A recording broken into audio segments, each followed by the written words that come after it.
Okay, I'd like to call to order the school committee meeting of November 15th. You have before you an agenda. Can I have a motion to approve the agenda? So moved. Second. All in favor? Aye. Aye. Okay. Comments from the public? Seeing none. Superintendent's report. Okay. I'll start with the MASS-MASC Joint Conference that I attended with Katie Bedell and Dr. Lepre. We were able to attend on November 3rd, 4th, and 5th as superintendent, school committee, and school committee clerk, so that was great.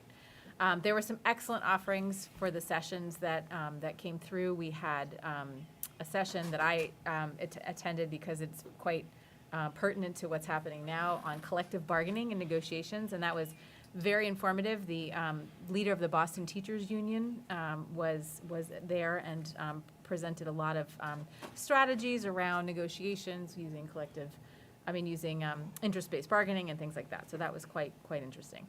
I also attended a session on school committees' roles in financial oversight, which I thought was also interesting, mostly for new school committee members, but still very informative.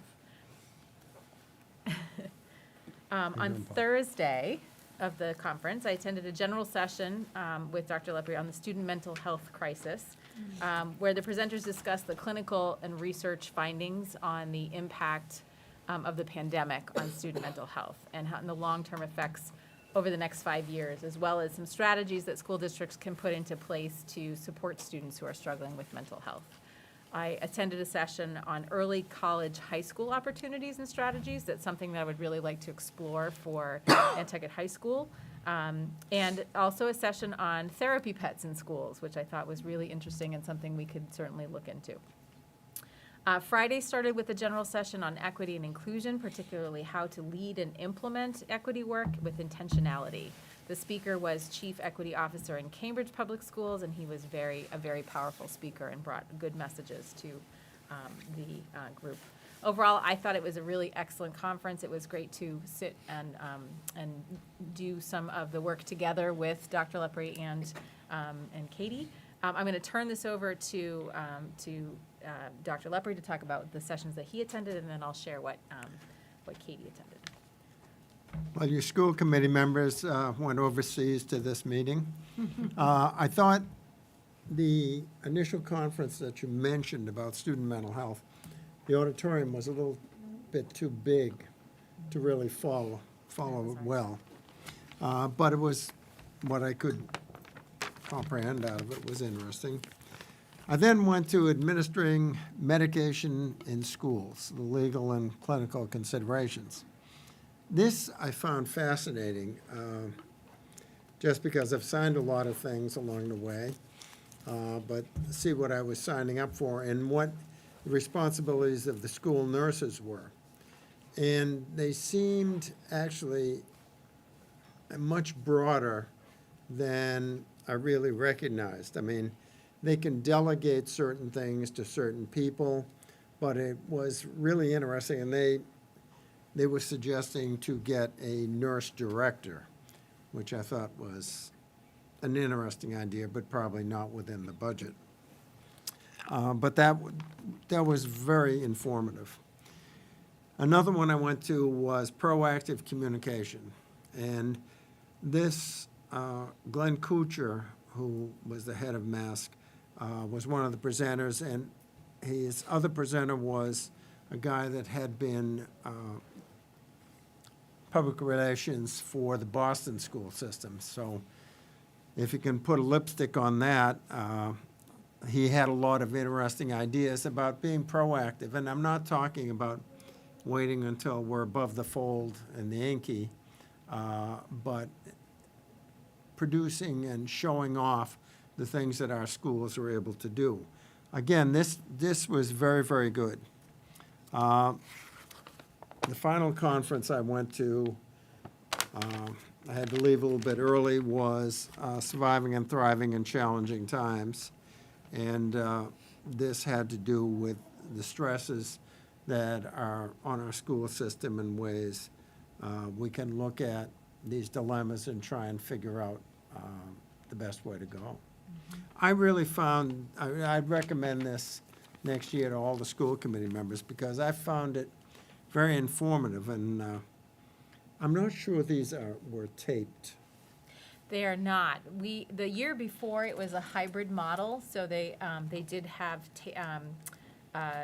virtual and in person, but now they've moved back to just in person, which is too bad, because then more folks can't enjoy Yeah, so and be part of it, but. I would certainly recommend this to the other committee members. There is so many good things and interesting things that you can dig into. I just wish I had the time. Yeah. It's nice if you go in a small group as well, because you can kind of divide and conquer. Each person can take one session in the same time frame that you might want to see. It's hard, because sometimes if you're by yourself, or you say, I'll go for half the time in one, and then I'll move to the other one and see. But you really need to, or want to, be there for the whole session, because they really do dig into some interesting information. I felt that it was very well planned, and they've done a great job at really building MASS and MASC together. Important, meaningful topics that are really good for school committee and for superintendents together. I'm going to read Ms. Bedell's statement here, because she is busy taking notes, so I'm going to do this for her. She says, with this being my first year in the role of school committee clerk, I'm incredibly grateful for the opportunity to participate in 3 days of learning, listening, and meeting others in the same role as myself, as well as discussing with Dr. Hallett and Dr. Lepre at the conference that they attended, and even finding time to laugh a little bit.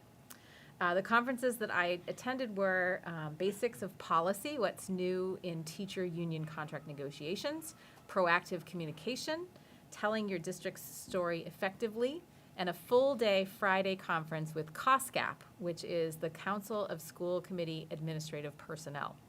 This is where I was able to meet other executive assistants, school committee clerks, to ask questions about their procedures and to take away some new ideas to implement.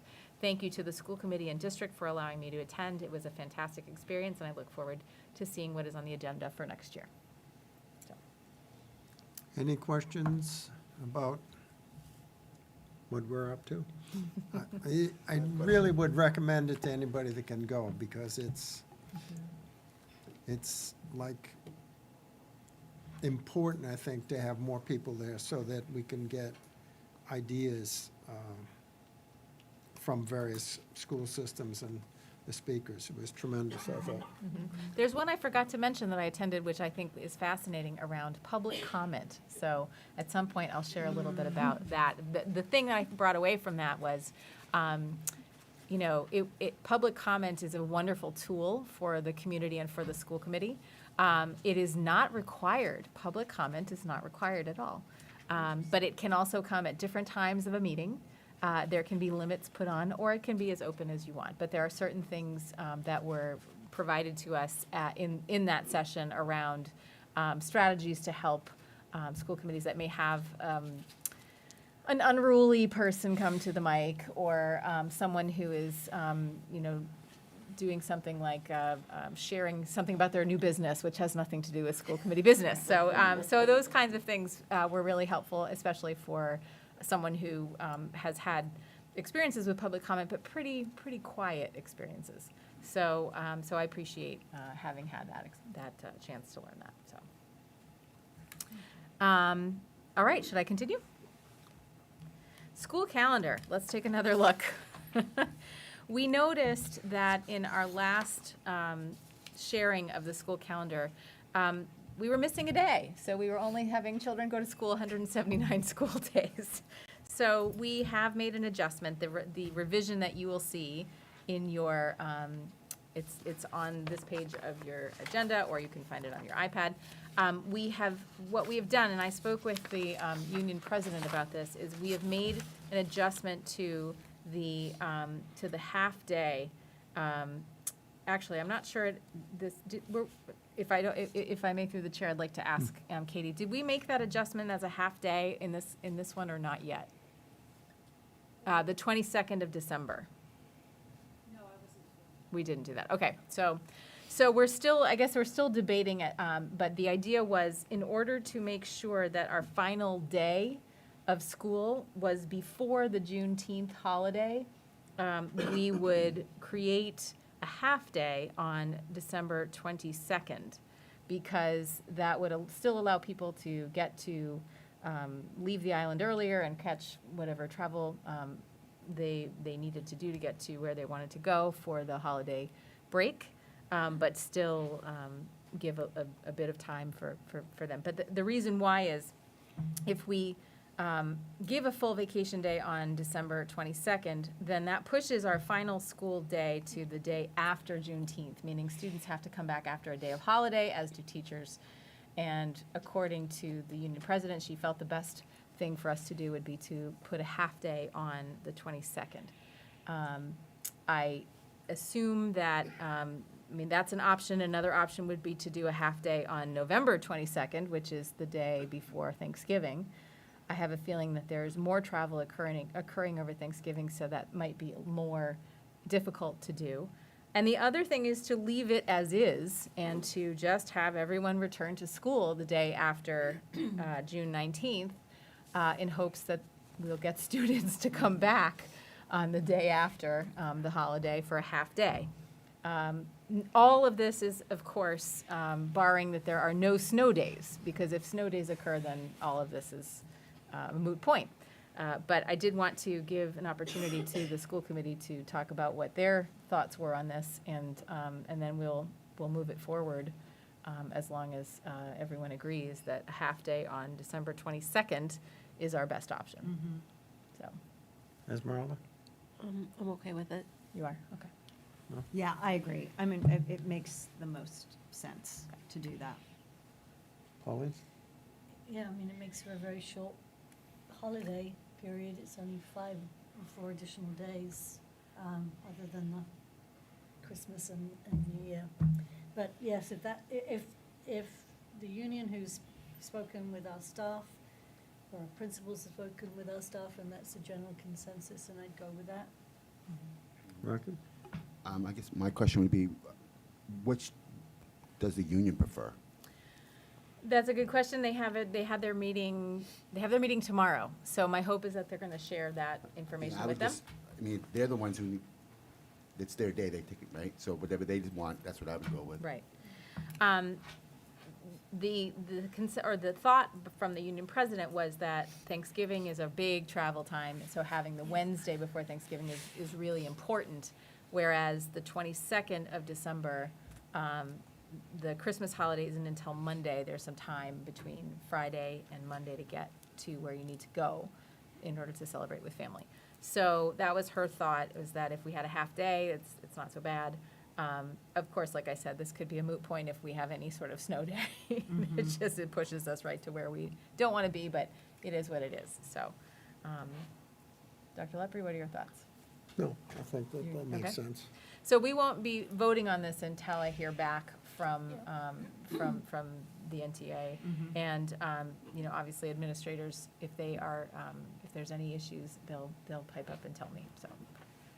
And so we'll probably vote either the next meeting or the meeting after that on the school calendar. Thank you very much, thank you.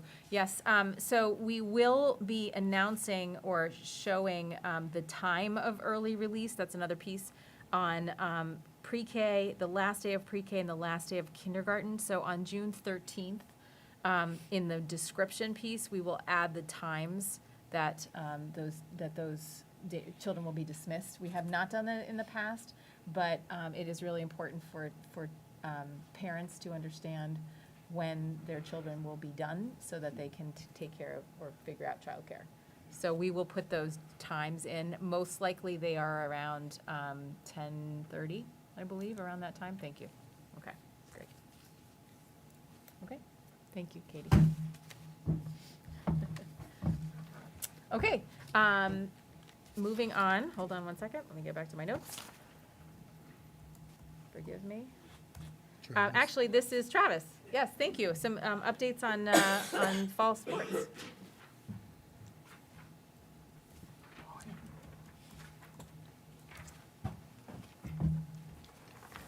So, I'm gonna close this. We were super fortunate this fall to have 5 of our fall sports teams qualify for the state tournament. And that's a testament to these kids and these coaches, all the time and energy and effort that they put in. So I was pretty proud of our coaches and teams for that. So the 5 teams that qualified were our girls soccer, boys soccer, field hockey, volleyball, and golf.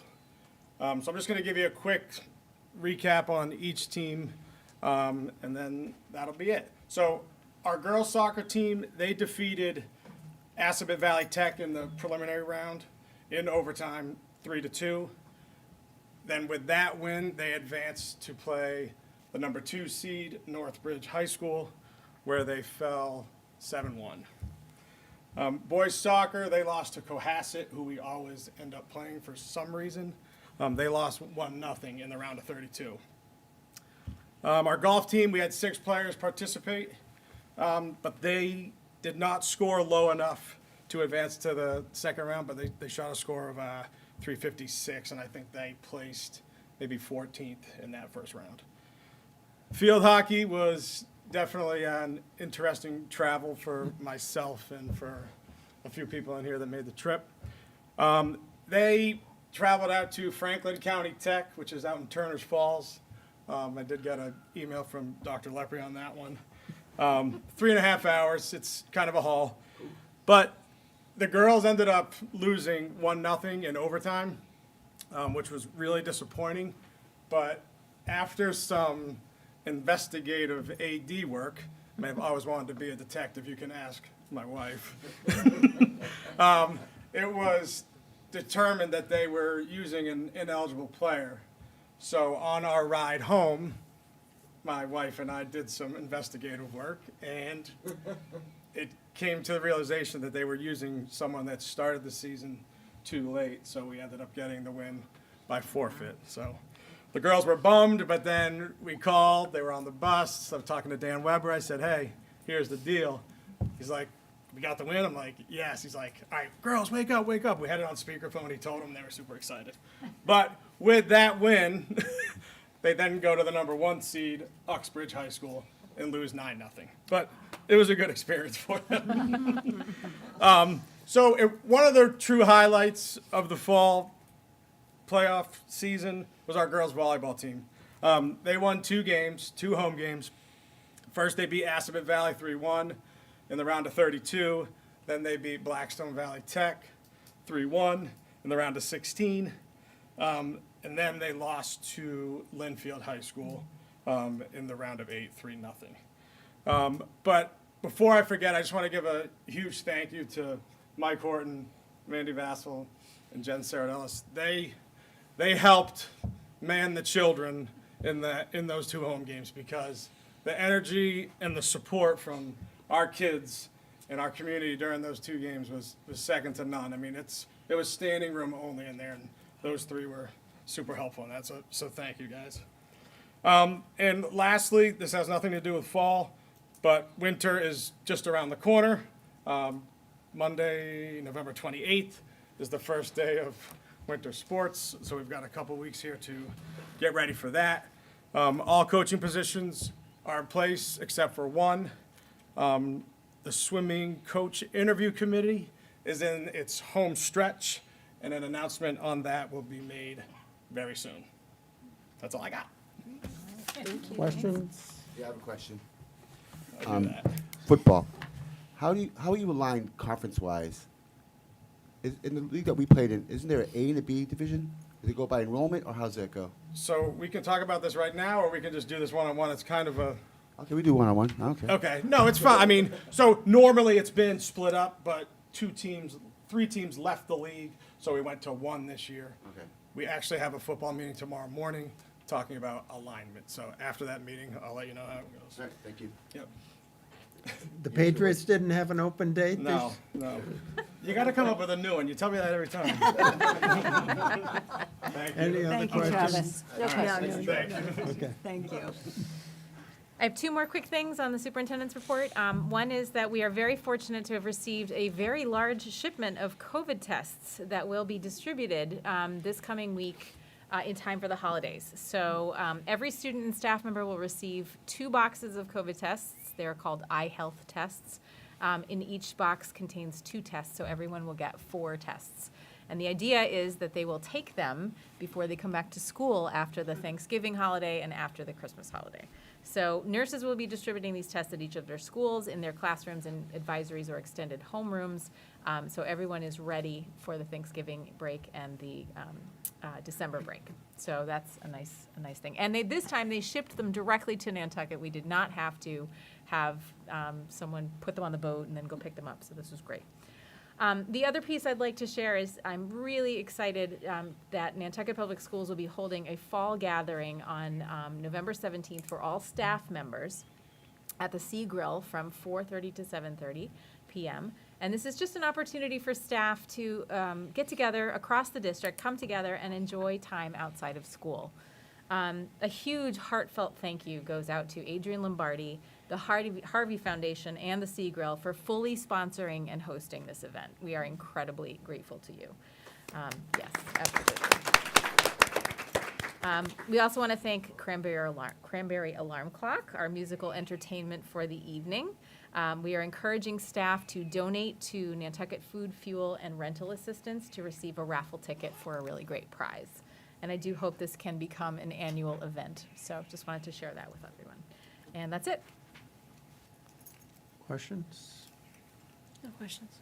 No questions, sir. Okay.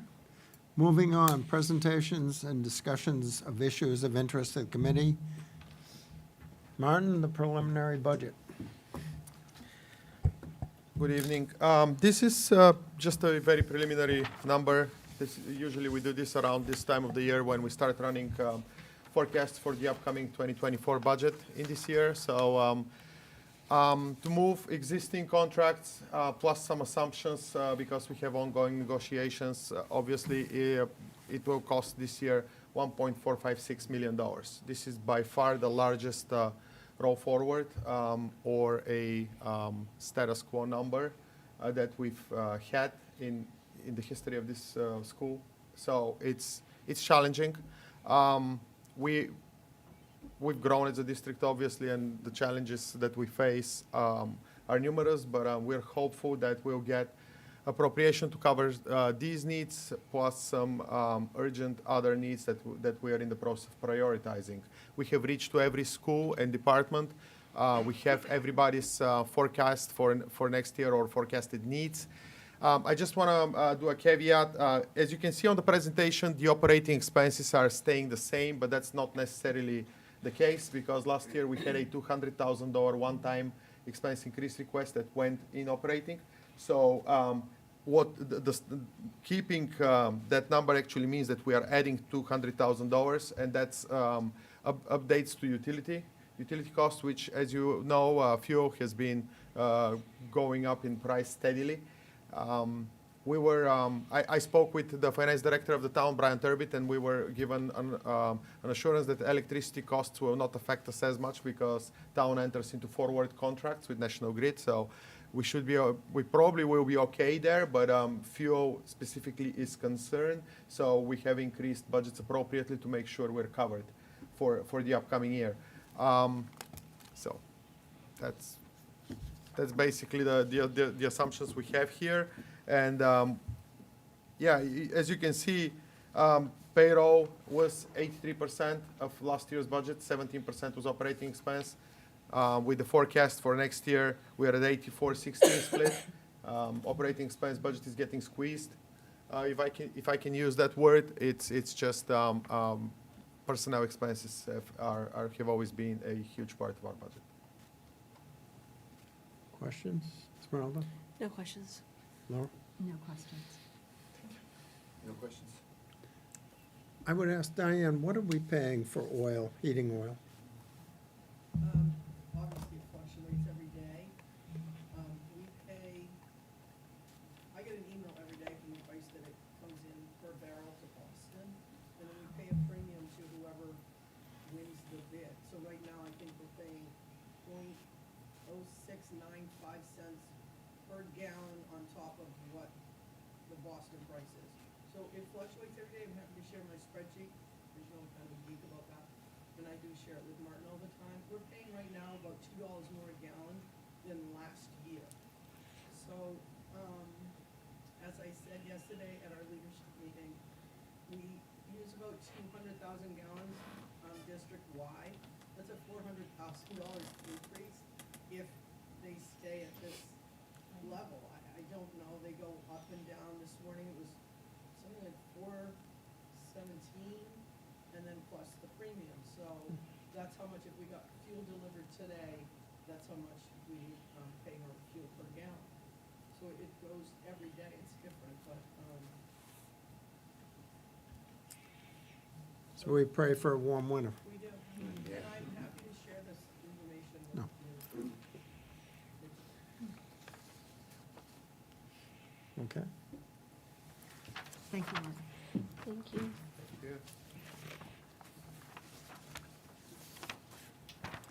Okay, moving on to the MCAS.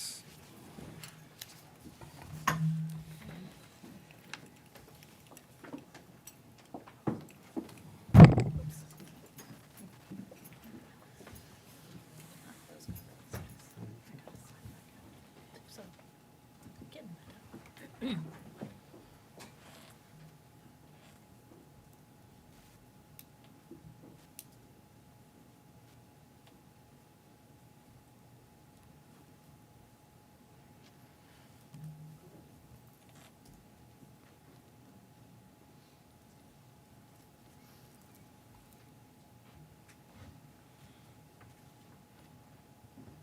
All right. So we are here today to share with you the 2022 Nantucket MCAS results. We're also going to share a little bit about takeaways and our next steps based on this data. So first thing is just a little list of objectives. We'll explain the state's stance on the MCAS scores this year. We will share our MCAS scores, of course. We want to highlight initial analyses of the data, and then share how we are using the data to improve our instruction. We will connect these data to ongoing district initiatives, and then we hope to provide next steps to where we'll head after that. The state perspective on MCAS this year is really interesting. The last 2.5 school years just have not been normal for MCAS. And results are really going to be different. So we had that message from the state that 2022 had to be looked at in a different way. 2021 was during COVID. We did not test in 2020, and 2021 was grossly modified. Some students took tests that were different from another student's tests. They happened at different times. There was a lot of absenteeism. Many things were going on at that time. So 2021 is not solid data that can be compared directly apples to apples with 2022. So absenteeism really did make a difference. Students' access to instruction was severely disrupted. Many were out during the year with COVID, or as in the beginning of the year, we were still looking at contact tracing and having people stay home with that. There are some bright spots from 2022, so we'll certainly share some of that with you. The state noticed some of that, and then certainly we will show what Nantucket has noticed. The state has requested that we think of 2022 as a new baseline moving forward. So we are not presenting accountability because accountability, again, is really a baseline piece. So we're just going to present scores, results, and then what our takeaways are, rather than go into more depth of accountability, seeing that this year is really an anomaly. And we'll identify some areas where recovery has started. So there are some bright spots, as we said, and hopefully we will see that as we go through the presentation. So I'm going to start a little bit with chronic absenteeism. This is what the state has noticed. This is a graph that came directly from the Department of Education. Chronic absenteeism for students in grades 3 through 8 increased in 2022 by 138% as compared to 2019. And those students And those students were lower performing as compared to 2019. So this shows that clearly chronic absenteeism does have a big effect on the ability to be meeting or exceeding expectations. For Nantucket, chronic absenteeism for students in grades 3 through 8 increased in 2022 by 238% as compared to 2019.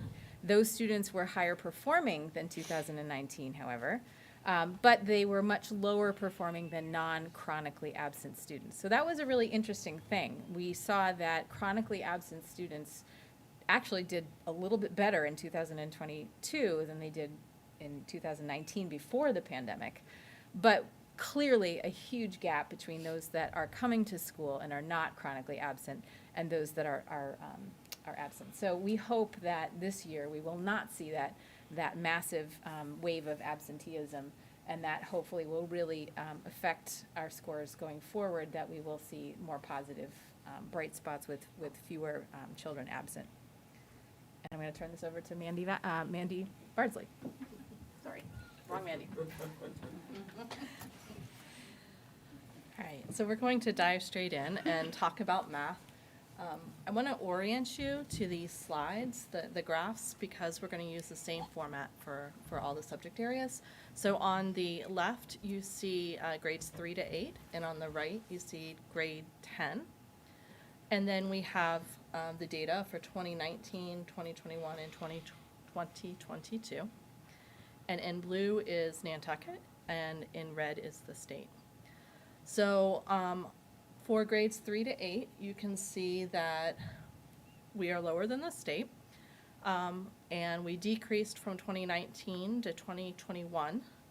However, we have seen a rebound somewhat from 2021 to 2022. So that is the good news, that we have seen some rebound. We are not back to our pre-COVID levels, and we do have work to do to, there's room for growth. In 10th grade, we have pretty much, we plateaued from 2021 to 2022. It's slightly, it's 2% lower, but within the margins of error. So good news is we've rebounded some. When we go in and start to look at the special populations and our demographics, you can see that we have a lot of work to do here. And just tried to highlight, Deb's going to talk more about students with disabilities.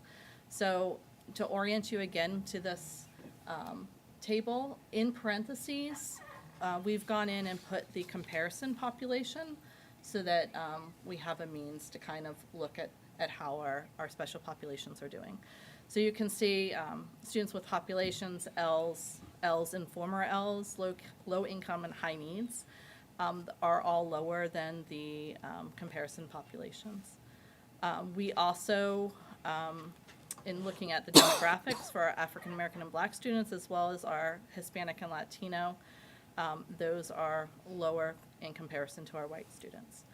So last month, we did a presentation on the math needs assessment and all of the work that we're doing around math.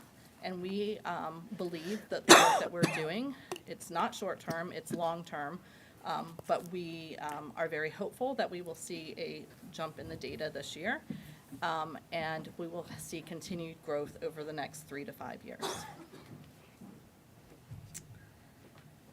And I'm going to move on to science. All right, so science is tested in grades 5, grade 8, and then in high school bio. The bright spot here is that grade 8 and high school bio are both above the state, and grade 8 is above the pre-pandemic levels. At the middle school, we've continued to see growth in the science scores. High school bio only has 1 year reported because this was the first year of the Next Gen MCAS, so there is not a comparison to report. Again, in diving in and looking at our special populations and demographics, we have room for growth here. And Deb will talk more about students with disabilities, and Beth will go into more about RL data in a few minutes.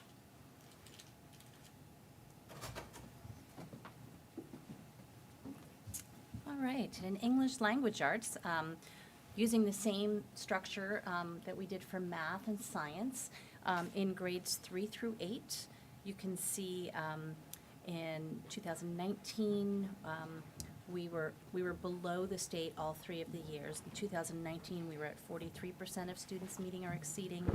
In 2021, we were at 38%, and in 2022, it was 32%. So in literacy, we are continuing to see the effects of the pandemic. We haven't made that recovery yet.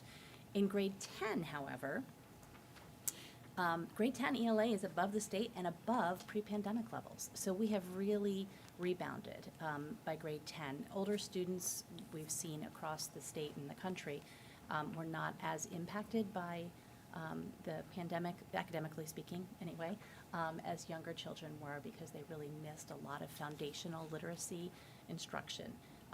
When we break it down even further, this is the by each grade, and you can see grade 8 and grade 10 have made gains from 2019 to 2022, but the lower you go down by grade, the more of an impact the pandemic clearly has had. Can I interrupt you for Yeah. a minute? This is a slide that you do not have. Yep, in this is yours, an so you may additional wanna one. flip up here. Yep. Sorry. We added this one. For ELA, because when we looked at grades 3 through 8, it kind of hid the story, which was the impact of the pandemic on the lower grades. So we wanted to break it down for you by grade. So you can see the difference there. We looked at the change from 2019 to 2021, the change from 21 to 22, and then the overall change pre-pandemic to this year. So you can see that grades 3 through 8 is a net negative 11 points, but it really is very variable depending on the grade.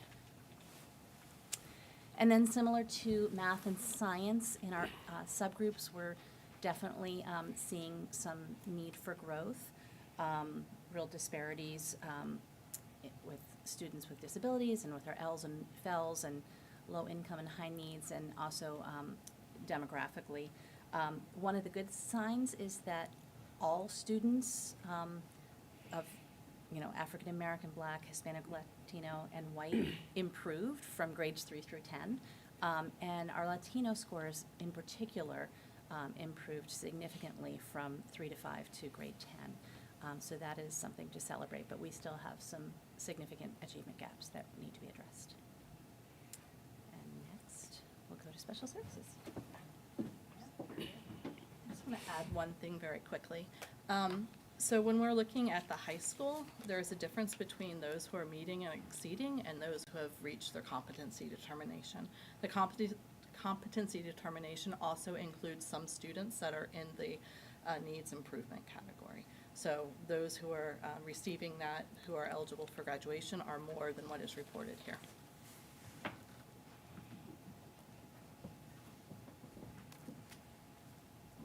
So as mentioned, I am going to be talking about special services. One of the things that I wanted to point out is I, as a former principal, used to be engrossed in MCAS data all the time. I like to look at numbers of kids as opposed to percentages, because it really breaks down what we're looking at. The first slide talks about the classroom settings for students, and please keep in mind that the numbers that I'm referring to are only kids qualified for special education services at these grade levels. So in grades 3 through 8 in 2022, there were 122 students qualified for special ed who took MCAS tests for ELA and math. In grades 5 and 8, they also took the science MCAS, as Mandy pointed out.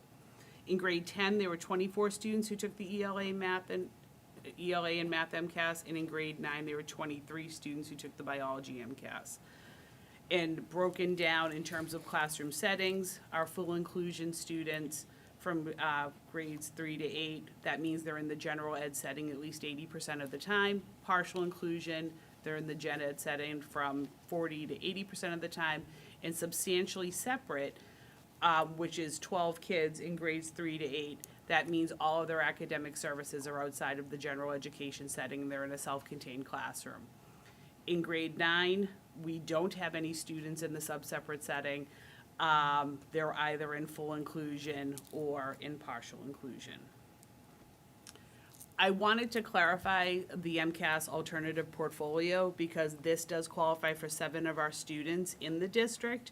I would be remiss in not mentioning the fact that our teachers who are responsible for the MCAS alt portfolio, this is a year-long process, and it is an intensive amount of work that the teachers have to go through in terms of training to show progression for students who are deemed through the IEP process that they will not take the MCAS test, but they are showing competency towards the standards in ELA, math, and science, depending on their grade level. The state standard is that less than 1% of students in the state should be doing the MCAS alt portfolio.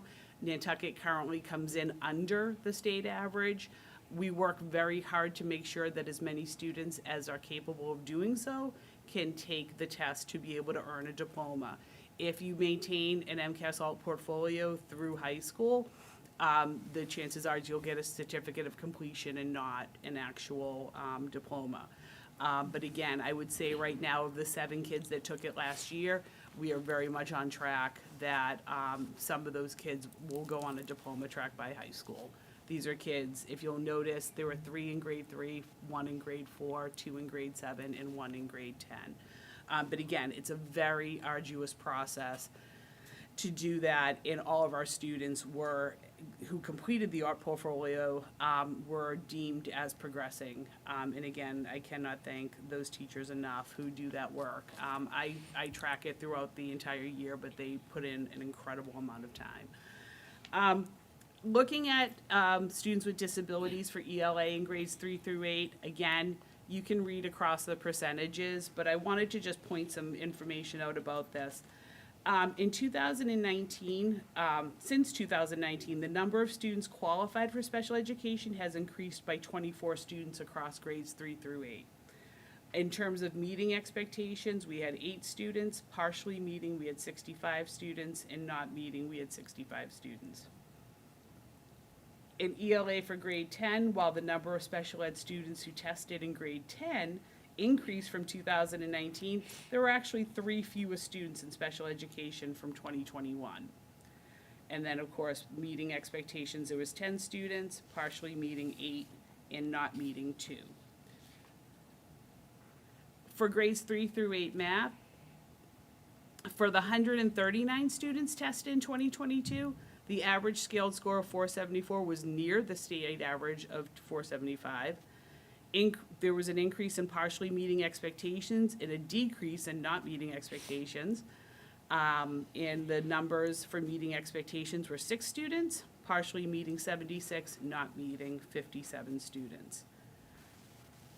For math in grade 10, there was a 21% increase in partially meeting expectations from 2021 to 2022. 73% of partially meeting expectations is 20% above the state average. As far as meeting expectations, there was 1 student, partially meeting expectations 16 students, and not meeting expectations 5 students. For science in grade 5, there was an increase in meeting expectations from 2021, from 6% to 10% in 2022. Nantucket Public Schools continues to score above the state average in grade 5 science for students with disabilities. In 2022, NPS scored 11% above the state average. There was meeting expectations 2 students, partially meeting 11, and not meeting 8. In grade 8, the average scale score of 482 is higher than the state average. The meeting expectations is at 11% above the state, and the state average is at 12, excuse me. We were above the state average in partially meeting expectations and below the state average in not meeting expectations. There were 3 students who met expectations, 16 students who partially met, and 8 not meeting expectations. And in biology for grade 9, of the 23 students in special education who tested, 30% or 7 students met expectations. This is double the state average of 14%. 57% or 13 students partially met expectations, and 13% or 3 students were not meeting expectations. The takeaways for MCAS is pretty simple when it comes to special education, students with disabilities in special education.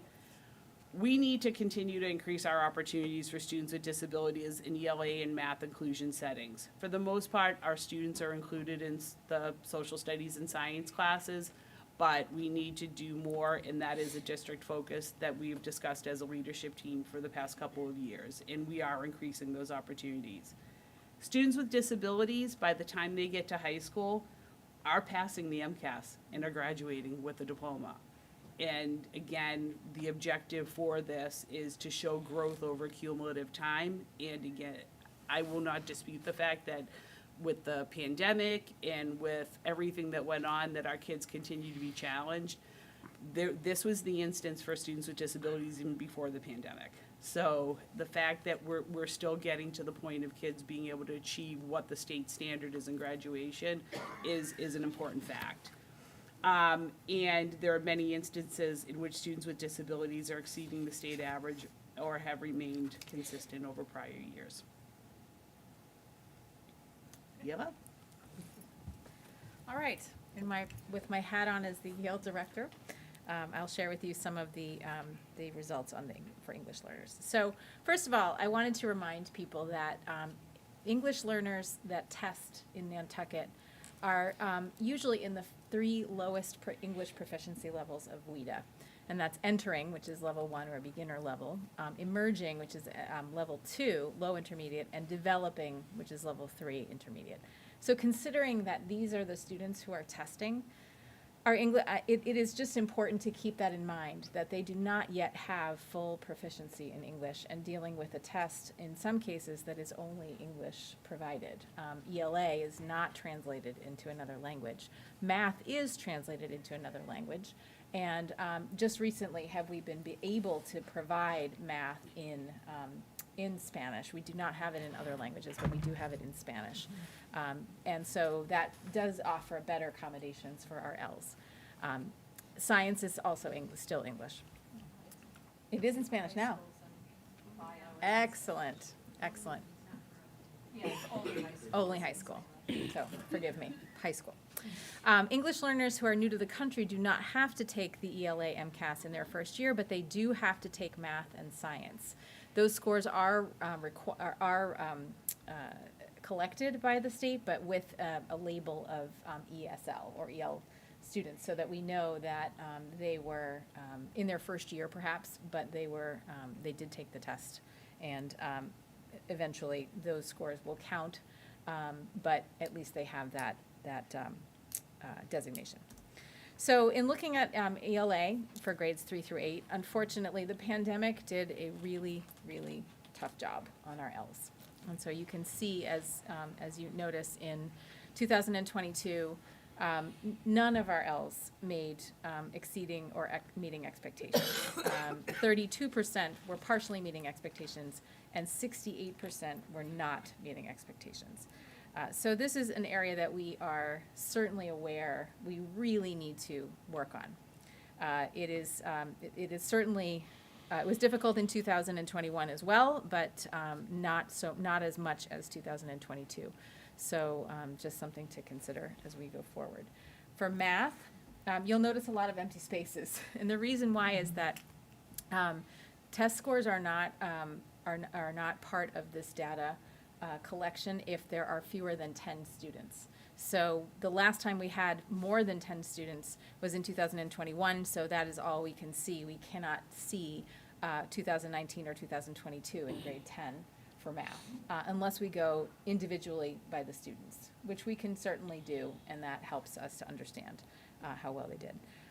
Participation rates, you'll notice that we are lower than the state, but just to be reminded, we have to think carefully about the number of students.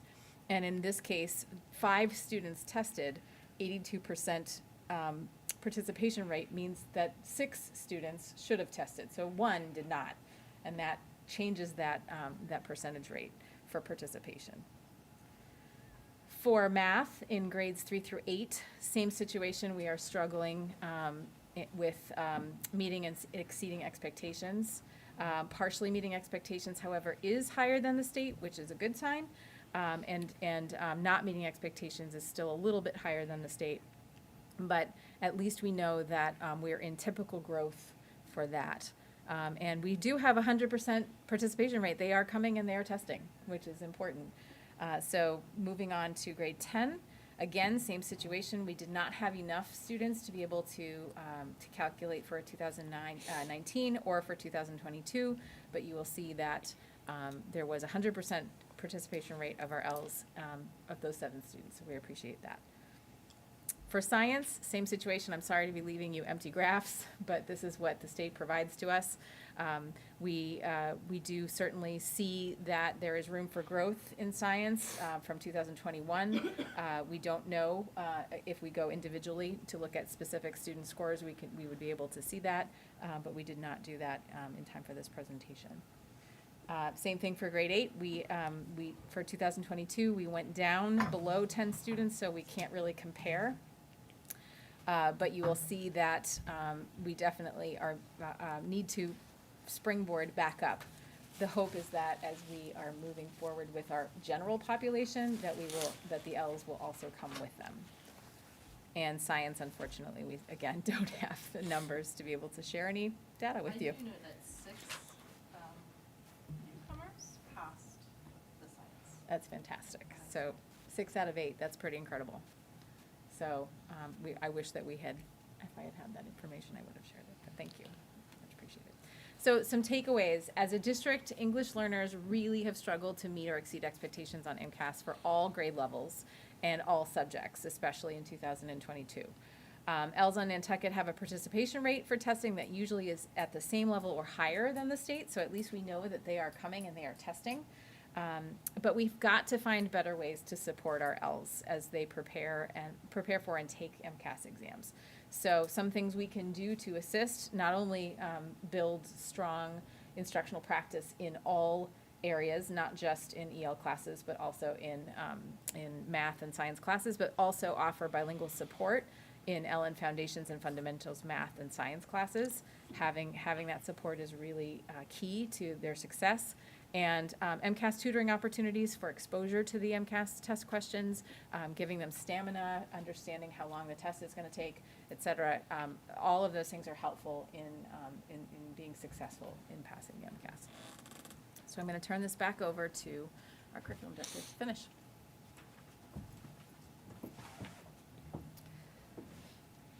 So in general, as a district, we have a focus on equity and quality of curriculum and instruction. Some of the current steps that we're doing to meet these gaps are we have a focus on universal design for our learning. We have had PD with NUVAC Consulting for the last 2 years, this year and last year, with teachers, but also with the admin team. And then the work that we're doing with Allison Mello is also aligned with Universal Design for Learning. The K-12 Math Committee had our first meeting last week, which went really well. And we're going to be looking at curriculum and resources, professional development, and assessment and the teachers are fully involved in the decision-making process to help lead us to the solutions that we need to be part of. Well, the next one is on science. So we are in year 2 of 3 of an implementation of phenomena-based science curriculum in grades K to 5 and 6 to 8.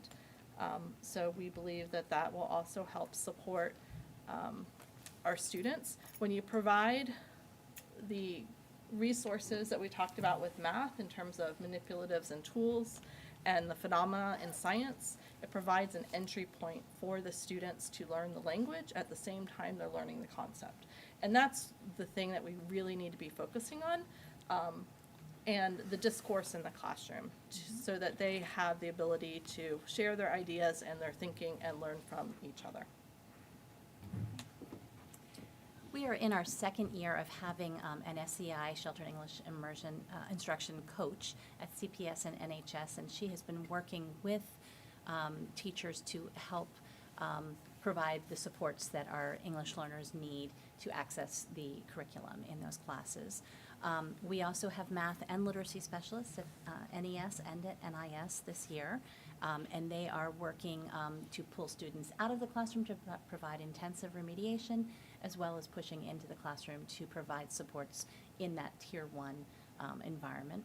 We also have been providing additional writing professional development. One of the areas in English language arts that was affected probably the most was in writing, and so we are having writing professional development and coaching opportunities for our teachers in NES and NIS, and then also at the middle school.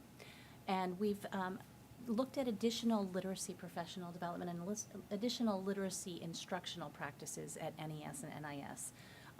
What we have noticed is that students are not entering school with a well-developed sense of phonemic awareness, and so we have provided some additional, we're using a program called Haggerty to address that gap. And then at the intermediate school, usually phonics instruction goes through second grade, but because of gaps created by the pandemic, we're noticing that some of our third graders also have gaps in phonics, and so we are providing phonics instruction at the intermediate level in grade 3 as well.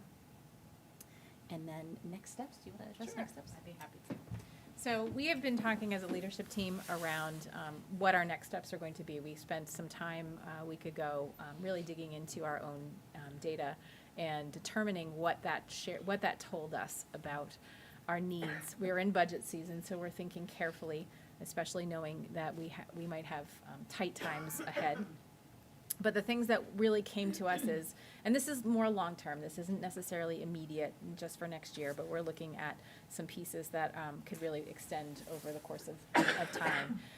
We see that instructional coaching is very much a direction we'd like to go in. And we have had great success with Catherine Norton, our SEI coach. She has done a remarkable job in the very short time that she's been able to coach. And this year she's really been pulled away from coaching because of the needs of our Ls, and she's been doing some co-teaching and working mostly with high school and not much with middle school at all.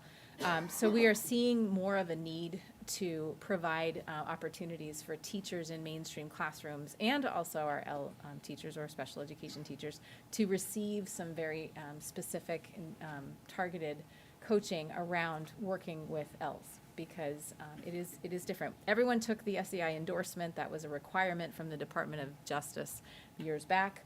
But that has been a long time since that was available, and there has not been anything truly meaningful and appropriate in the last years. So I think that this is something we're going to explore, looking at more SEI coaching, but also other instructional coaches. We know that coaching is a direction that helps because it gets an individual who is prepared to assist and support and guide into the classroom while instruction is occurring, as opposed to teachers being pulled out for professional development. We have that immediate and just in time and just at that moment that feedback happening. It's also non-evaluative, which is really important when we have principals and assistant principals and directors going in to evaluate. It's a bit different than when you have a coach going in, and in fact, coaches are there to really support and to build. One other area that came out of the instructional leadership team on when they did their presentation, the DEI instructional leadership team, was a DEI coordinator. So someone who can really focus in the district on diversity, equity, and inclusion. We see that as a need. We know that this may not be the year that we can ask for it, but that's okay. And we still have a lot of foundational work to do around equity, race, diversity, and belongingness before we can get to bringing someone in. So I think that we see this as a long-term plan, but we recognize it as an important one that we need to continue with. And we know that literacy is an important piece, and we certainly saw that through our MCAS scores. And it's been a long time since we've had a current district literacy plan. So our hope is that we can continue to build a literacy plan that then we can use to inform how we are going to build curriculum, or how we're going to adjust curriculum if necessary. And this is something we'd like to try to start in 2022, 2024. No shifts in curriculum, but just a plan through collection of data and presentation. So literacy will be a big focus for the coming years. So that's what we've got, and if there are any questions, we are happy to answer. Questions? Laura? No questions. I'm just glad to hear that the coaching takes place in the classroom, and that immediate feedback, I think, is a great model, so, thank you. Pauline? Sorry, the only question I have is, with the English learners, the numbers seem very low. So is the assumption that all the other are FEL students that don't fall into this category? Very possibly, yes. But it depends on the grade level you're looking at. So if you're looking at grade 10, it just so happened that this year in grade 10, we only had 5 Ls, or 7 Ls. So that's the reason. If you're seeing others, science and same thing, it's a specific grade. So grade 5 may only have a small number. Because I've showed you the other data, which is 3 through 8 comprised, you're going to see there are numbers to support that. But when you break it out into one The grade, yep. then we lose that ability to show the numbers. So, Thank you. sure. Thank you very much. Okay. Thank you.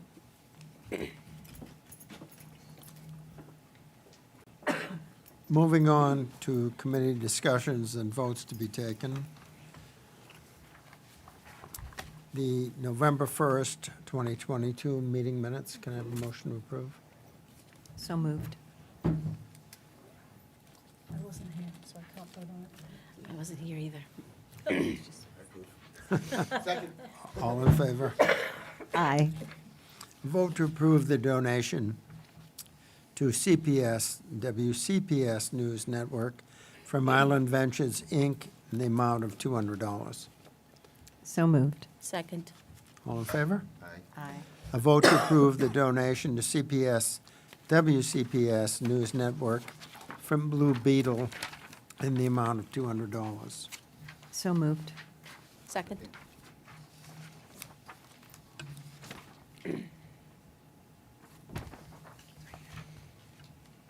And transfers and invoices. Can I have a motion to approve? So moved. Second. All in favor? Aye. Okay. Subcommittee work. I do hope to pull the subcommittee together for policy. It turns out there's only one change in the K policies, only one new policy, and it's a very small section. So we will try to get that done in December, and then if there are any changes that need to happen, we'll present those to school committee afterwards. Other than that, if you want to speak to negotiations, feel free. Is that happening?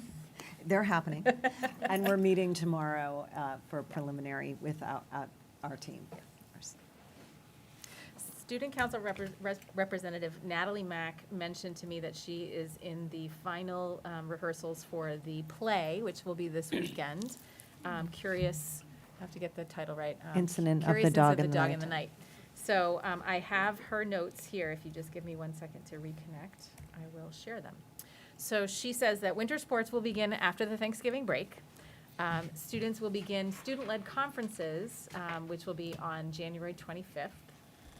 A group of students will be heading off on Wednesday to audition for the Cape and Islands Music Festival at Sandwich High School. There are 17 students auditioning for the chorus and 1 auditioning for the band. If students are accepted into the chorus or band, they will participate in the rehearsals and concert the first weekend of February. A group of mostly the same students will be going off Saturday to audition for the Senior District Music Festival, similar to the Cape and Islands Festival, but there are more schools in the district, and it's a little bit more competitive. The Drama Club play, The Curious Incident of the Dog in the Night, will open Friday, the November 18th, and run Saturday at 6 p.m. and then Sunday at 2 p.m. in the Mary P. Walker Auditorium at the high school. And those are her notes. you. Talk Agenda? about the executive. Yes, I can do that. So I would like to invite all of you, actually, the chair would like to invite all of you to an executive session to discuss strategies for negotiations. So we need to pull together for a brief meeting. My hope is that we could do that Tuesday, November 21st, perhaps in the evening, unless there are other times, in which cases Katie can email you to find another time if that's not going to work. Monday, the 21st? Tuesday, the 22nd is what I Okay. meant. It could be, if no one's traveling on that day, at that moment, we could meet at 6 PM or earlier. It's really up to you how time, I can comment without looking at my calendar. calendar. Okay, we'll get some dates to you, but Okay. we do need to meet fairly soon because things are moving forward and I need to present some financials to you, so. Great. I think that will work, but like Rocky, I have to look at my calendar. Great. Agenda for the next meeting, we will be looking at enrollment, I'm not sure this is exactly correct, but that's okay. We'll be doing school improvement plan presentation, so you will see our school improvement plans. And there are a few other things that we will be presenting next week, but definitely enrollment, and I don't think we have a food services update. So we'll get you a corrected horizon. You should see it actually here rather than on the agenda. Let me just double check. Student Success Program, the alternate education program. So Mr. Viselli will come and share a little bit. And then I hope to share vocal data. Vocal is climate and culture for schools. And we have that to share through the Department of Education that's been released. So we can share a little bit about how our students feel in their culture and climate in each of their schools. How's that captured, that information? They take surveys after MCAS. I don't think it's the right time to do those surveys, but they do take them at that time. I believe at first glance, it looked like only our 3rd, 4th, 5th, 6th, and 8th graders took it, and not anyone else. I think they only go for 4th, 6th, 8th, and 10th, but I think our 10th graders did not take it. So we'll present what we have to you around how students are feeling, and that hopefully can shed some light on where we're headed. If it's available, it'd be good to know what the participation rate was Yes. in the survey. We should be able to see. Yes, thank you. Okay. Any other new business? Can I have a motion to adjourn? So moved? Second. All in favor? Aye. Aye. Thank you, Katie, for the I couldn't iPad. remember the date. That's